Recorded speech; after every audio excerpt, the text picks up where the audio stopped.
Good afternoon. In this video, we're going to go over this past week's trades in the weekly recap.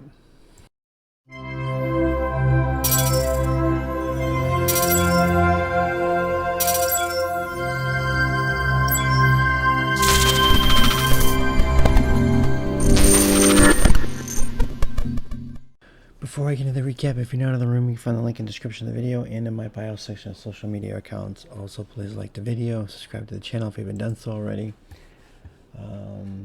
Okay, I didn't post anything on Twitter this week. I usually post my stats almost every day or every day on Twitter. I just haven't had time this week. It's been a busy week, so I just haven't had time to do it. So hopefully I'll be able to do it next week. But even though I didn't really do that well this past week, I mean, I took 15 trades, 11 winners and 4 losers for a win rate of 73.33%. Below my weekly goal of 85%, but it did, I didn't do really that bad, but it was a kind of a tricky week. So with elections and stuff like that, I just got off on the wrong foot, and then I ended up correcting myself and doing better the second half of the week. So yeah, the first half of the week was not that great, but I definitely did better the second half. So with that said, Monday trade ideas room, I said what SPY calls over 573, which is what Monday's right here. 573, yeah, 573 is up here. Just rounded up a little bit. Let's see, it's gonna be hard to do this, and normally I have my Twitter to go by, but I don't because I didn't post, so I'm just gonna have to wing it. I'm not gonna be able to tell you how far it went this week because I didn't look at it, so I'm gonna have to guess, and maybe I might not even guess. I don't know, but I'll try. Mondays have been really tricky for me lately. I kind of like to stay out of the first half an hour on Mondays. They seem to be the trickiest for me, at least for now. Have been for like months, so that's what I've been doing, and that's I just prefer to do it that way. So, but first play of the day, I took calls at 10 o'clock, which is right here. I made new high day maybe by a penny or two. I pulled back, but when it did break high day again, I took 57.50 calls at 580. And if I had to guess, they probably went to 580, probably to $8 if I had to guess. Then I took calls again at 11.27, which is right here. Why did I take it here? I don't know. I took calls right here. I took the 57.35 calls at 680. Then I added at 11.37, which was down here, thinking that maybe it was going to hold in the channel, and it flushed through. Yeah, because I got it at 680. I added at 4, making my new average at 540. Then it flushed through lower day. Then I ended up stopping out at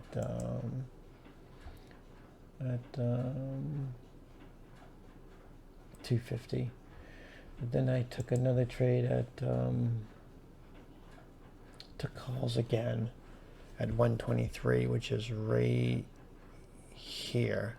I get why I took it here.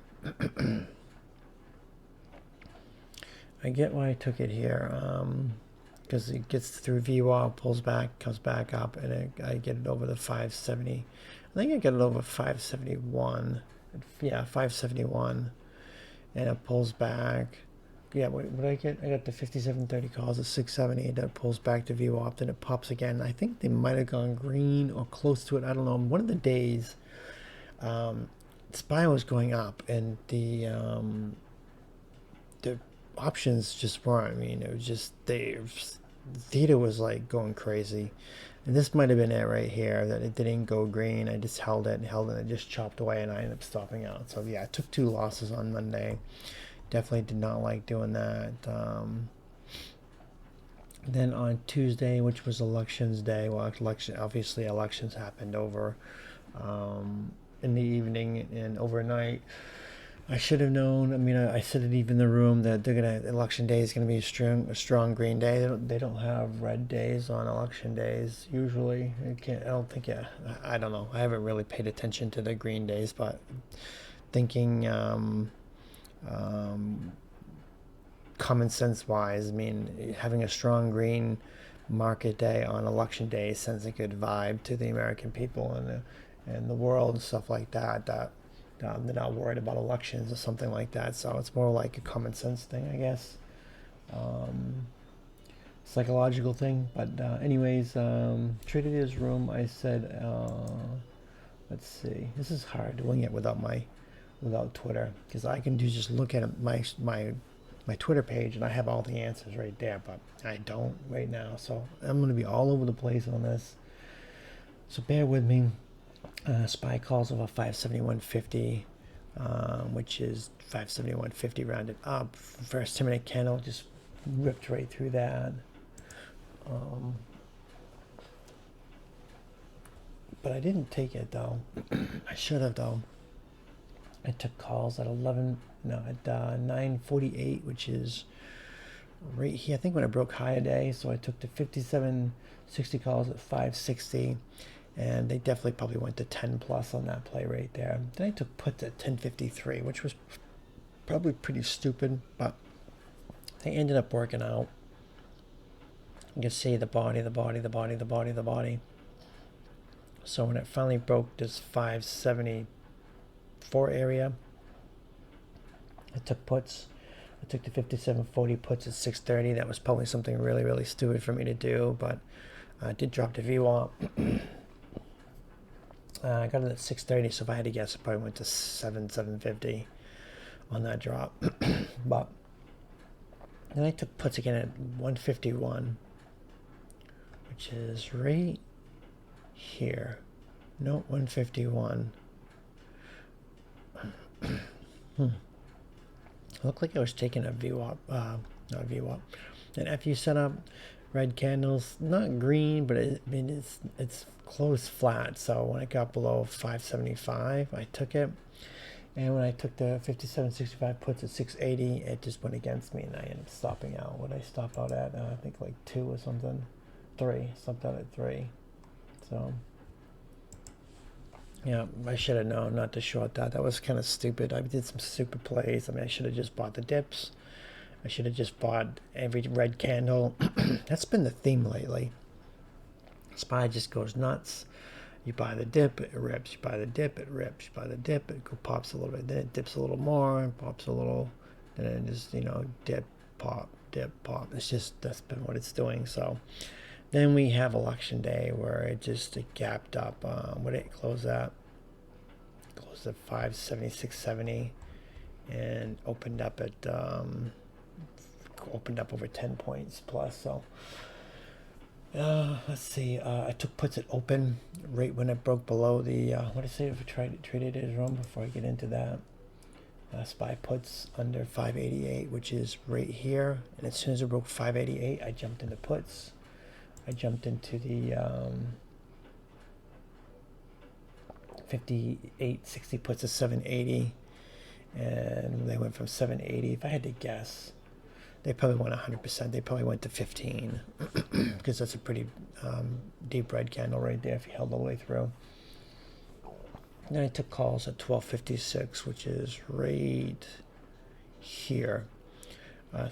You get a higher low, and it's flattening out right here, right around the 589 area. So when it did finally break at 12.46, which is right here, I took the 59.15 calls at $6. And if I had to guess, they probably went to 10 on that pop right there. So yeah. Then FOMC was Thursday, FOMC was very, very tricky this week. But traded his room on FOMC day, which was Thursday the 7th. SPY puts into 592, thinking that would drop, which is right here. First 10-minute candle popped. It's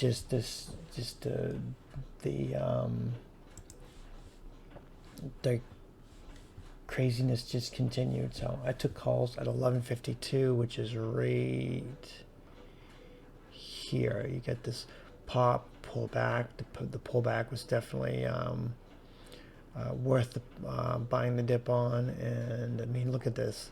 Red candle pops, red candle pop, red candle pop. We get a little bit of a red candle and it pops, but yeah, I grabbed it right here. I grabbed the 59.85 calls at $6. They probably didn't go much. I mean, it just slow grinded up. I mean, if anything, they probably maybe went a dollar on that. So yeah, probably 6 to 7 if I had to guess. Then I took the FOMC play, which was I took the 59.40 puts at 5:30, and I took the 59.80 calls at 6:20, and I've been buying them like 20 minutes before FOMC drops because the last few FOMCs we've had massive moves before we get to FOMC, before the news actually drops. So I've been getting it a little ahead of time. So yeah, this is it right here. Not much of a play. I mean, a dollar 20 candle. That's kind of very small for an FOMC day.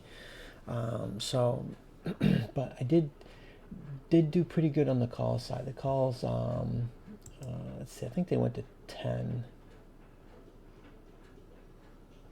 You know, I sold some at 8 and I got out at 6:30 and I held on to the put. So yeah, basically what I did was I sold the calls, made some money on the calls, but I ended up losing the position on the FOMC because I held the puts thinking we popped, sold the calls, and we were gonna drop, and it just never really dropped. It just didn't really do much of anything. Then I took calls at 324, which is rate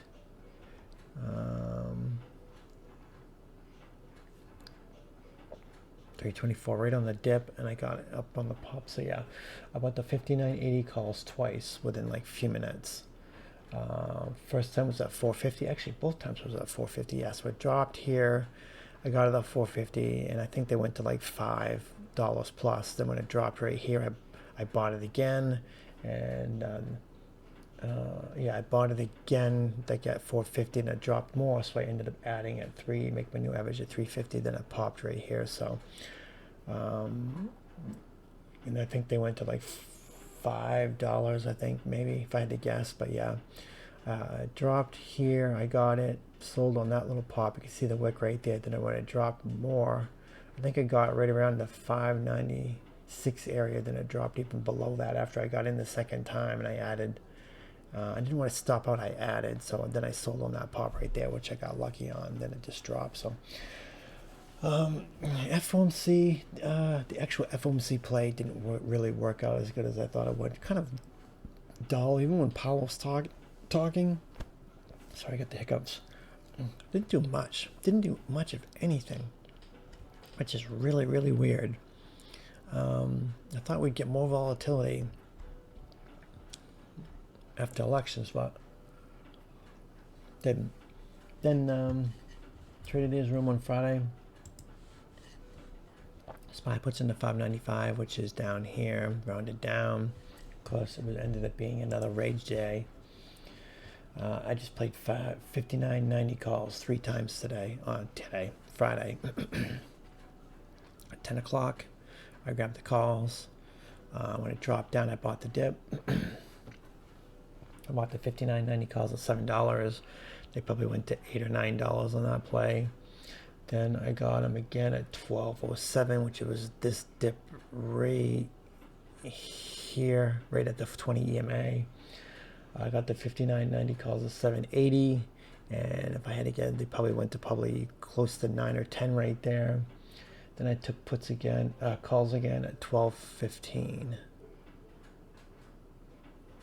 Oh, okay. So yeah, okay, never mind. I took them here at 790. I sold them on that wick right there. You can see that wick right there. And if I had to guess, then when I got them at 780, they probably went to 9. Then when it pulled back, I reloaded at 1215, and then they, reloaded at 720, and they probably went to probably close to 9 or 10 right here in this candle. So yeah, I bought this dip, sold on that little pop, dropped down, bought it again, and sold on that pop. So yeah, that's what I ended up doing. Basically, this is what it's been doing for the last all week long. It's red candle, buy the dip, it just rips, dips, buy the sell. I mean, even if you bought this dip right here, you have a little bit of room right there. You could have bought that, waited for the 20 EMA, bought that, red candle, bought calls, and it popped right there. Red candle, you could buy calls and pop right there. I think I bought this in the challenge right here. I don't remember. Then it drops right there. So yeah, maybe it was a challenge of the area. I don't remember. But anyways, that's what happened, and ended up being a pretty good week. Second half of the week. The first Monday was a rough day, but hopefully we'll have to see what happens next week. See if we, or next week, or today's Sunday, this week coming up, see what happens on if the market keeps grinding up or we actually get a pullback. I don't know. But overall thinking is that we're probably going to have more days like this. We're just going to keep grinding up and just, and any red candle is probably going to be an opportunity, but we'll make that call during the day based on the action we see. So that's going to do it for the recap, and thanks for watching.